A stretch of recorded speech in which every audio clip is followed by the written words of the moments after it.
Whoa! Hey, welcome back, everybody.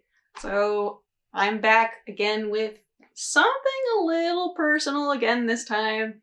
So if it's boring, sorry about that. I hope it's interesting. You be the judge of that. Anyway, so while we're studying another language, and you're all doing a great job so far, just because you really need to know that you are doing a good job so far. That's why you're watching this video, right? So I think that for me, as someone who has studied a second language, I know that we have to have certain study habits, or else what's going to happen? All this hard work is just going to kind of like go to trash, right? Oh no, you don't want to just like let it die, right? So we want to keep it going. But to keep it going, sometimes we need like a little structure. That structure is going to be super helpful for you, all right? So I hope that you find a structure that works for you. For me, that structure was based basically around necessity. Like when I had to learn Spanish and when I had to learn Japanese, I needed to learn certain things first. So I needed to talk about daily activities, what I eat, when I sleep, where's the bank, where's the ATM, right? So once I got the necessity part down, the priority part down, then I was thinking, well, you know what? It would be nice to just, have more fun with this now, right? Because I got the survival skills down. I got my survival language points down. But now, can I have some fun with people? Can I start to really talk to people maybe? Make some friends? That's the next thing I kind of wanted to do, right? But in order to do that, I still had to keep up with my studies. So while I'm at home studying, I can then later go on, maybe, I don't know, like go bar hopping or go somewhere fun and meet some people, something like that, I was thinking when I was younger. So these study habits that you make now are something like we talked about a habit, right? So a habit is something you want to do again and again and again. And you kind of want to keep it the same. You want to keep it consistent, right? So maybe you set aside a time of day that you're going to study, okay? So maybe you feel you're awake after you eat lunch. Maybe you feel awake after you eat breakfast or before breakfast. So whatever time you feel like you're awake is when you want to study. And you have to figure out how much time works for you. Is it 30 minutes? Do you feel like you want to study a lot? Do you have the time? Like you have to ask yourself, do I have the time to dedicate to this? And then once you do, you can go a few minutes after, or you can end it a few minutes sooner. That's okay. But what the important thing is that you try in the beginning and you see how it works. So let's say that you find studying hard right now. So if that's you, you're not alone. So you could say, you know what? I'm just going to do 5 minutes. 5 minutes of my textbook.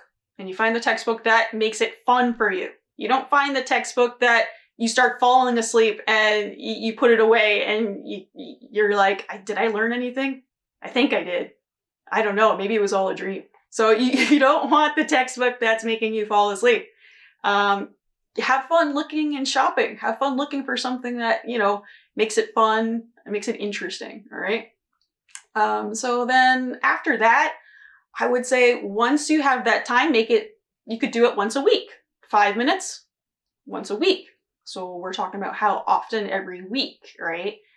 And then once you stick to that habit, that time, that day, then it's going to become easier and easier. It's hard in the beginning, but it's going to become easier and easier. And you do want something to help remember the habit, right? You want it to become easy to just do. So, for example, you'll say, after breakfast, I study for 5 minutes. After yoga, I study for 5 minutes. After dinner, I study for 5 minutes. So pick that time that works and that you'll always remember that's the time you're going to do it. So again, don't worry if you fail in the beginning. Just find the time that works for you. All right. Another thing you want to make it more fun is not just your textbook. Definitely helps. You need the structure, right? You need a class, maybe. But then you also want to find times to relax with the language too. You know, like times that you could just kind of say, I'm going to open this book and I'm going to try to read it. I'm going to open this comic because I've always wanted to read this comic. Now, try to make it as much of a hobby as you can also. So sometimes that could be Netflix. You could watch your favorite series. And I definitely find that the subtitles help.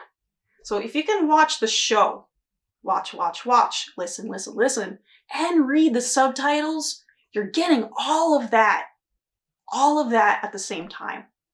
And that's very, very crucial that you do see that. So I did that when I was studying Spanish, actually, in Mexico. I used to watch reality TV. Now, I had no interest in reality TV whatsoever, but I thought, you know what? It seems kind of goofy. Okay, why not? Sure. I don't know. I think I was watching something with Paris Hilton in it. I don't even know. But it was goofy, and it was like, like they had the Spanish subtitles underneath it. So as I was hearing the English, I was looking at the Spanish subtitles, and I was doing this little like translation in my head, and I'm like, oh, okay. Okay, I understand where the translation's happening, you know? So when you watch something in English, you could do both English listening and English subtitles, or you could at least just do English subtitles. So you don't have to do all of it. You could just do just a little bit, and that's good enough, right? Other than that, if you want to make it more of a social thing, there's lots of online groups, communities that you could join. And, you know, maybe you have no interest in it now, right? You don't have it. Maybe you just prefer to be home alone, or you have your friends already. But always try new things. It seems challenging, but you got to give it a chance. And once you do, you might really feel happy for it. So these are all little things that you can do. And in your mind, you don't want to make it seem like this big, scary thing. Try to make it easy for yourself. And then that's how you'll start having fun with it. Well, I hope that helps. But anyway, good luck with everything, guys. And we'll see you all next time. Bye!